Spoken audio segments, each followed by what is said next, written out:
actually on our way with our worker today to the market to find out something he feels is interesting for us to see.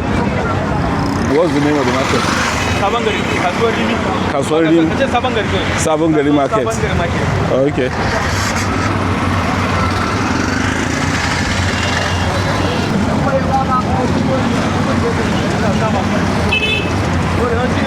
Oh, go banka.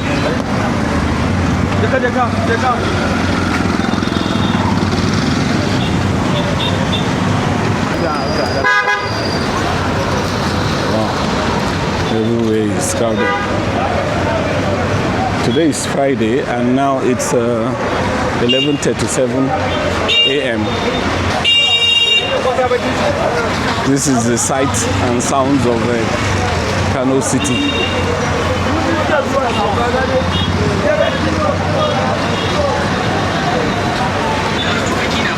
Lots of kids begging on the streets.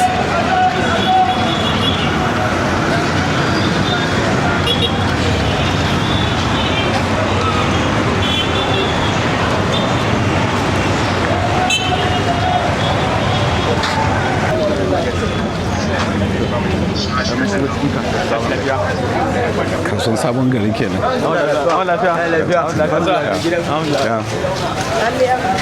We've entered the main market, Sabon Gari Market. These are the shoe section.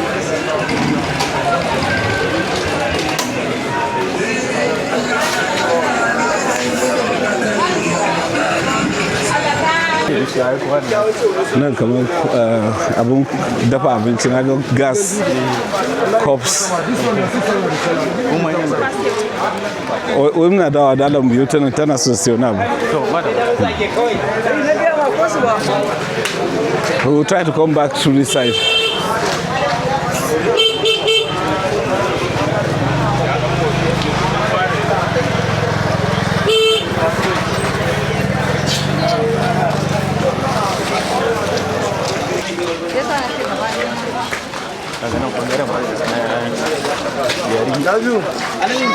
Earrings, okay, earrings. Okay, the earring necklace. Okay, glasses. Wow. Come da bangaren sa.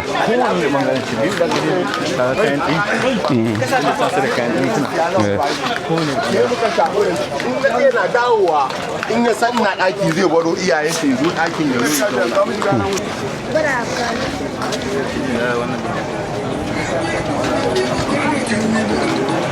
So we keep moving in the market. We're trying to get somewhere. I don't know where it is, but he knows, and he's leading the charge. We are walking as usual, just following.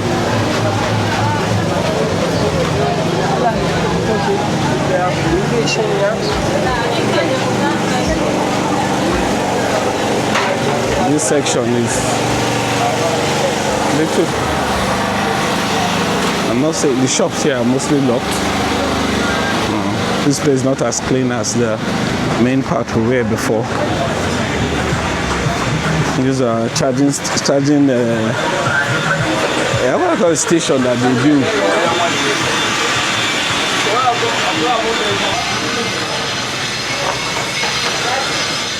We're getting into a more section where it is quieter and more of maybe people doing handiworks or something, or craftsmen or craft work. So I think that's the section we're getting to now. That's what it seems like.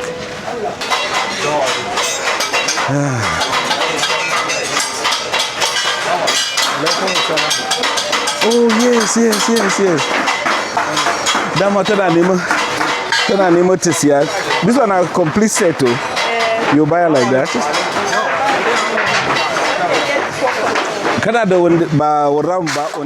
All right, I was asking the man if he had the square boxes because we actually wanted some of those boxes to make bread with. It was something we've been looking for a while. When we were in Kaduna, but we couldn't find. So here, when we saw this, we decided, okay, if he had the square ones, but unfortunately he didn't have, but they directed us somewhere else. How about between 3-5 for the set? How about bros? What are you going to see for corner first? Okay. Oh. Hey, but you see the Nova join them. You see the Nova. Set Nico.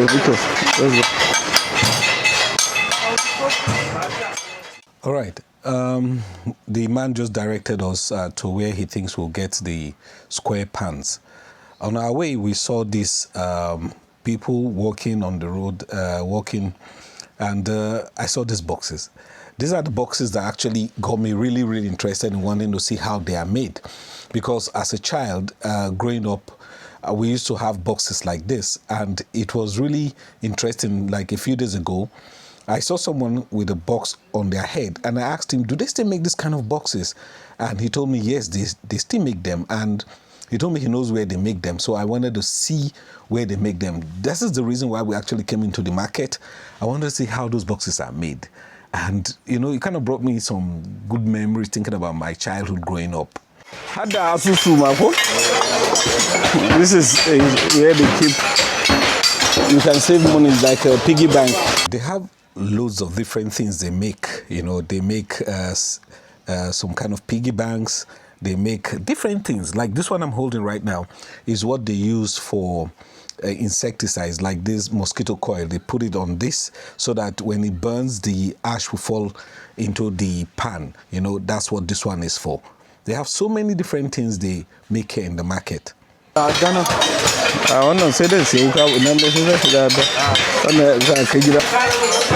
This is a safe.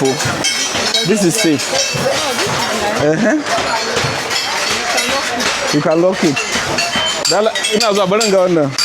Okay, this is the key for it. And you also have padlock. When I get a wow. Buy one back. Go on. You say that I didn't buy arrow that you right. That's how I could see. Wow. Okay. Ubale cheko. Okay.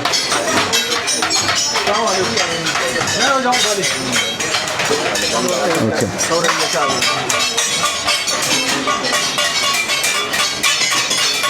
See shape for cake. See them now. Something like, see, look at it.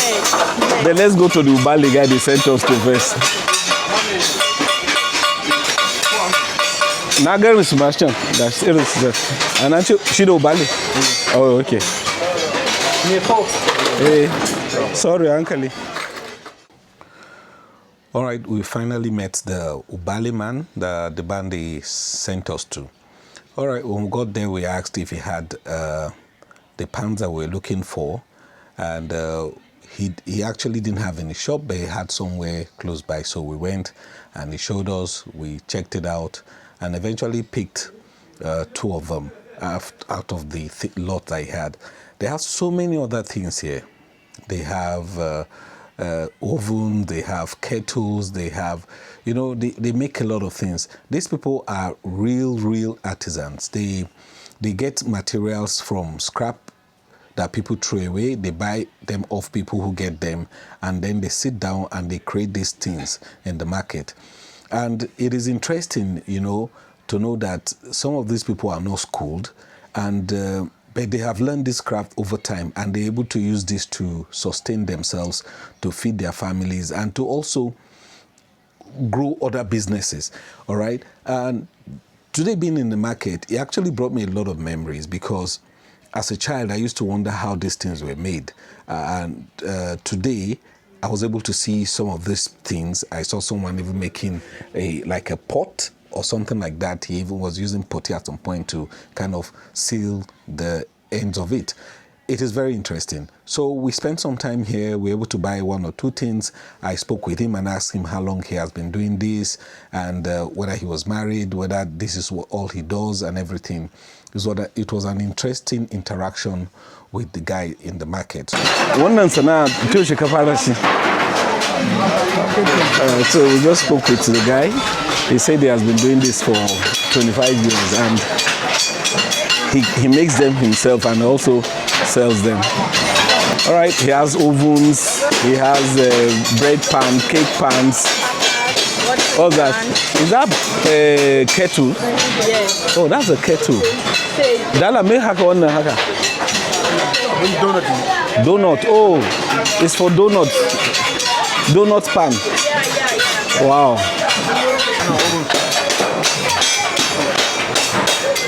When I kiss out, this is where they put the coal and they put whatever they're going to bake up here. This is interesting. They even have glass. I hope it's tampered glass that will not break. Growing up, we used to own boxes like this that we put our clothes in our houses, you know.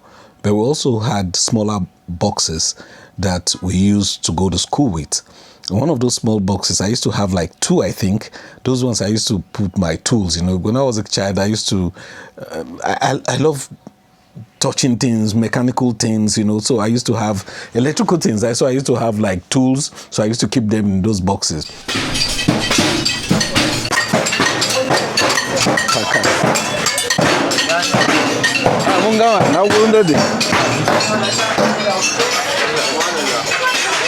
So this drum you see right here, what it is that when they get them, they take off the top and the bottom part of the drum, then split it in 2, then flatten it out, then that's what they use to make some other things. This actually metal, I think it's iron, it's not aluminium. So they use them to do some other stuff in the market.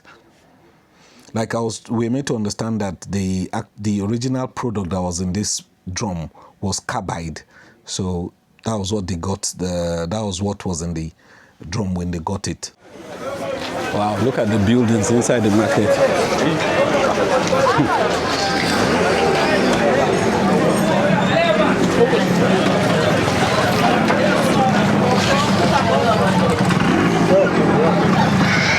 So after the place we've just been, we headed out to a new section of the market now, where there is something that if anyone is told that they have it in the north, most people will doubt, you know, and that is bushmeat. We learned that they have a bushmeat market here, and so we decided we wanted to go and check it out, you know, because it's unusual because normally you believe that bushmeat is always found in the southern part of the country. You know, you would not associate bushmeat with the north. But here in the north, in the market in Kano State, they have bushmeat. So we're going to check it out.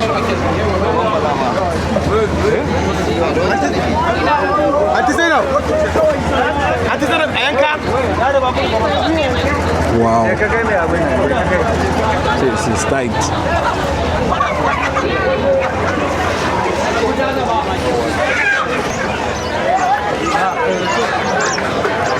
Hey, canaries! Wow! You know, this reminds me of when I was a child, where I think I'll put a video I made that I never posted. I'm gonna put it here in this clip, so that you guys can see what I said about these birds. When we go to get these birds, okay, we'll go to the area in the market where they sell canaries. That's where they sell chicken and other exotic birds. We go there. What we do is that, because when they bring the birds in large quantity, they will be in a cage, so many of them, and in that group, because they've not been separated, there might be very good ones, there may be young birds. All right, guys, my alarm just went off. I'll put it off right now. Okay, so like I was saying, so when they bring the birds, there are so many in a cage, and the people who sell them, they don't know which one is the very good bird that can chirp very well and all that, or more matured bird, because when they get the older they get, the better they get at chirping. So, and the younger ones used to have what Hausa called Sakia. You know, they have some black things like this on their neck, so you know those ones are still young. The ones that are older don't have those black things. That's how you get to know the ones that are older. Anyway, so because there are so many in a cage, the people just leave them there. So we come, we stand by the cage for hours, trying to figure out which bird that can chirp. You know, sometimes in that bunch you see one that can chirp, and when it does chirp, you try to notice the bird. Just imagine it in a cage that is not as, I don't know how I would describe it, maybe 12 inches, 6 inches, 12 inches or something.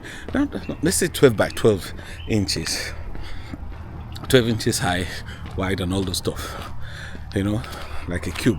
Let's say you have a cage like that, you have birds over 20, 40 or 30 or thereabout in that cage. Then what's it called? Then you spot one. You assume you have spotted the one that really chirps well. God. You would have say, is this? You know, you're with your friends and you go to no, I think it's that one. I think it's this. You now wait. You now be looking. Eventually you say, yeah, it's this one. You then call the owner of the store and tell him that's the bird you wanted to get for you. Now I'm thinking about it as an adult. They'll point to, is it this one? You know, as they're pointing, birds are jumping everywhere. I don't even know how we get to sleep.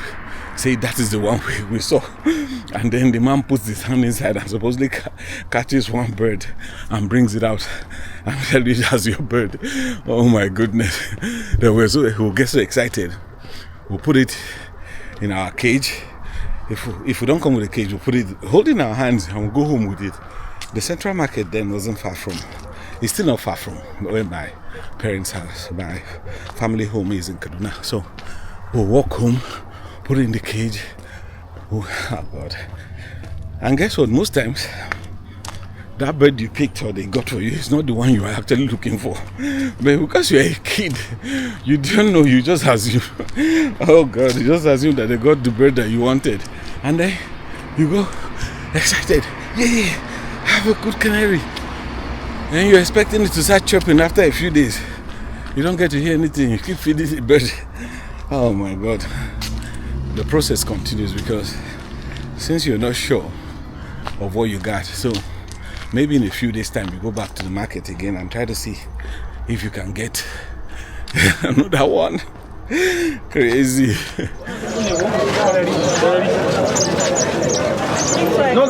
3.5 for one. Yeah. Oh, I can't say number. One number 3.5. Wow. Let's go, Sonny.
ce sabon garin market wannan Galadima. All right, we just crossed the main road and we've entered a different market now. This market is called Galadima Market. It is no more Sabongeri Market. To za mu je inda ake haɗa kenan.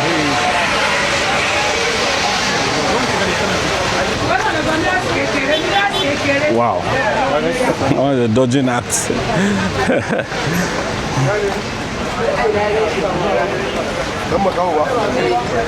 Okay. Catfish.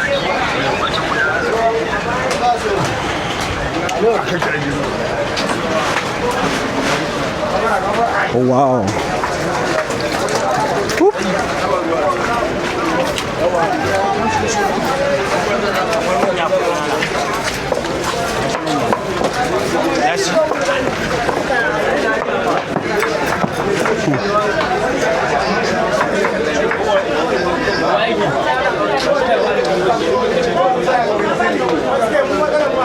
Loads of. You guys can only imagine how the smell of this area is, you know, of fish. Wet, fishy smell everywhere.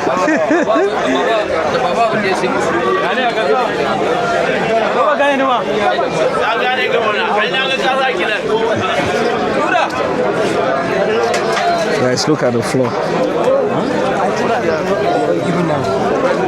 Wow.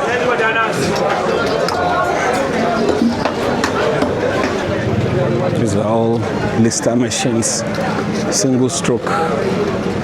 Some of them might be two stroke, I don't know.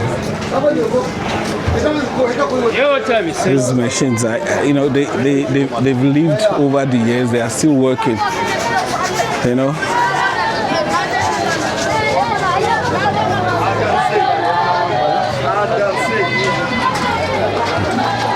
Let's go.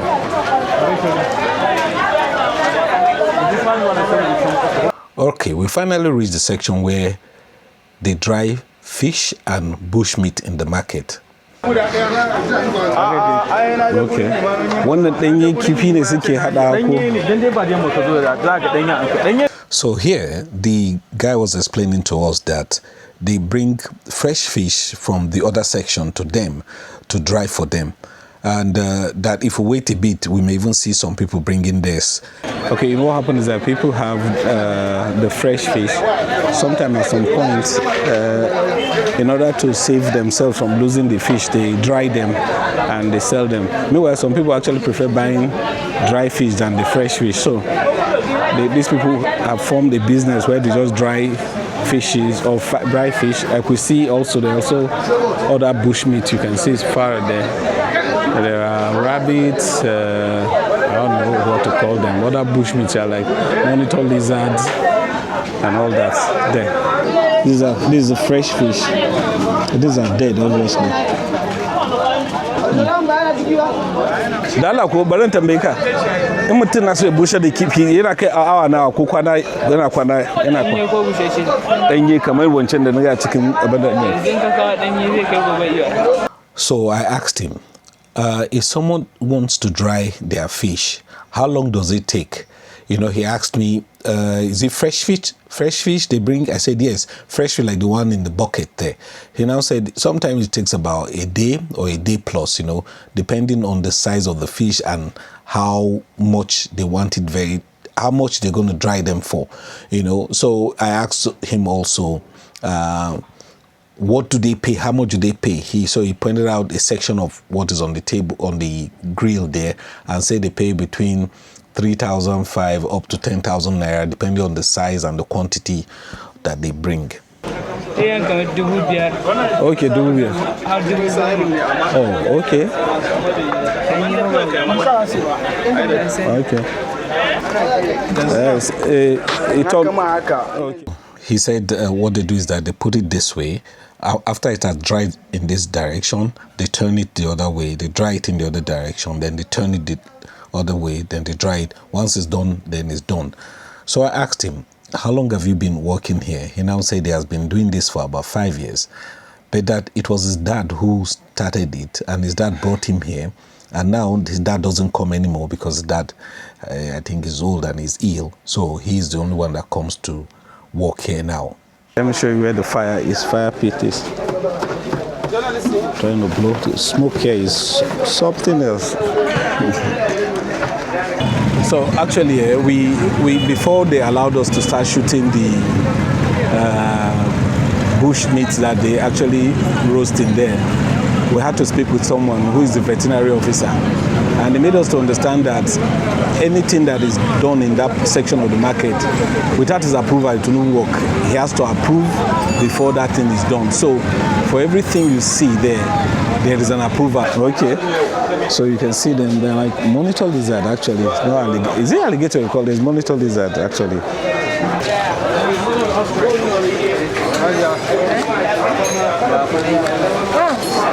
So this inside we learn they are tortoise. These are all tortoise. You can see them. I know it's kind of hard to see because the place is dark, but I think with this we're able to see a bit of it. Let me zoom into it, but I know it's going to get a bit darker.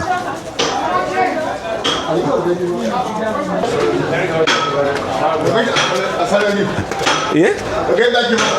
Okay. Wow. Wow, okay, gaskiya nan da haske.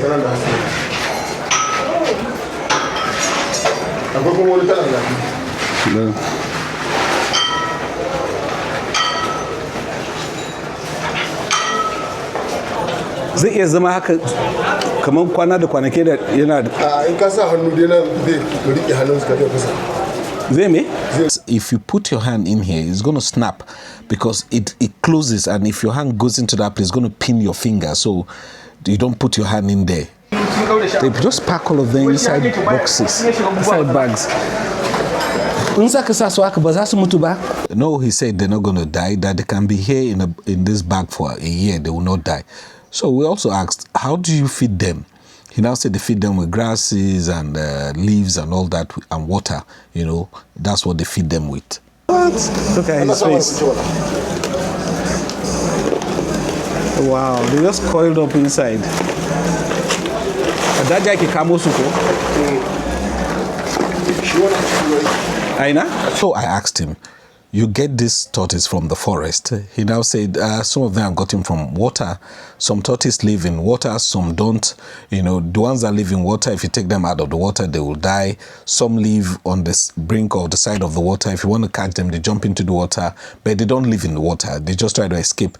But when you're done, they come back and stay outside. So that is the types that they have here. Oh, okay.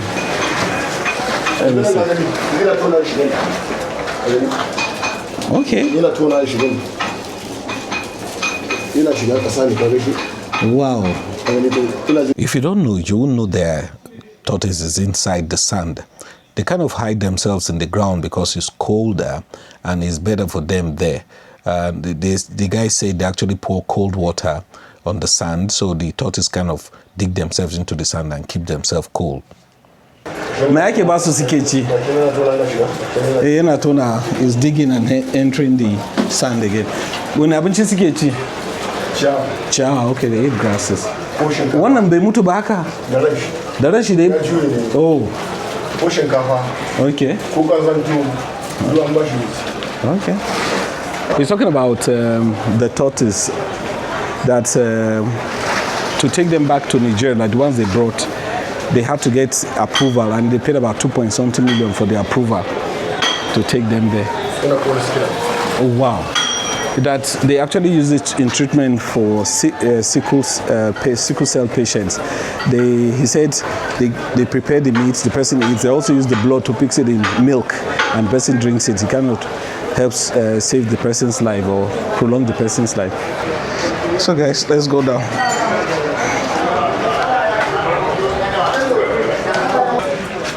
All right, it's almost time for mosque, and they will be going to the mosque. A lot of people have started preparing for mosque now. So, guys, thank you for watching. And if you've not subscribed to my channel, please, what are you waiting for? I mean, it's good to have you guys as part of this family. as we explore this country in different ways. I know, like some of the places I've been to, the way the video was shot is kind of different from this. It's because this place is different, so you cannot adapt to what you find and be able to show what you see. You know? So a lot of people are leaving to go pray right now, and we have somewhere else we'll be going to. I think about 1 o'clock I'm going to call, and if the person is available, we're going to go there. So please subscribe to the channel, like to have you as part of this family, and tell me what you think about these videos, and tell me what you think you want to see. I'll try to make those kind of videos for you guys to see. All right, see ya.